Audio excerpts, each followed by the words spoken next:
மசூல் mass increase பண்ற பயணத்துல நாள் 32. இன்னைக்கு கதையில காலைல எந்திச்சதே லேட்டு. முன்னாடி நாள் பேக் பண்ணது, காலையில தூங்கி இருந்திருக்கிறேன்.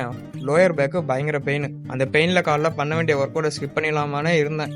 என்னதான் ஆனாலும் அந்த டைமுக்கு பண்ண வேண்டிய ஒர்க் அவுட் எல்லாமே பண்ணணும். அப்படி இல்லைனா அந்த நாளே கொலாப்ஸ் ஆயிடுமேன்ட்டு என்னை நானே புஷ் பண்ணி ஒரு 9 மணிக்கு ஜிம்முக்கு வந்துட்டேன். ஃபர்ஸ்ட் ட்ரெட்மில் 30 நிமிஷம் நடந்துட்டு, எலிப்டிக்கலும் 5 நிமிஷம் பண்ணிட்டு, அடுத்து ஆப்ளிக் மசிலுக்கு ஒரு 3 variant. First side cable crunch ஒரு செட் பண்ணிட்டு, ரஷ்யன் ட்விஸ்ட் ஒரு செட் பண்ணிட்டு, ரெஸ்ட் விடாம பிளாங்க் 1 மினிட் பண்ணணும்.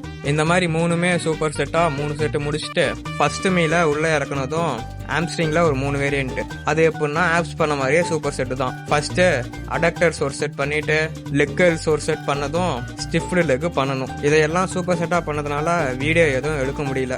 அப்புறம் வீட்டுக்கு போயிட்டு மதியமா ஜிம்முக்கு வரதுக்கு முன்னாடி 3வது மீலையும் லோட் பண்ணிட்டு, இப்போ பண்ண வேண்டிய உடற்பயிற்சி பைசப் மற்றும் ட்ரைசப்ஸ்.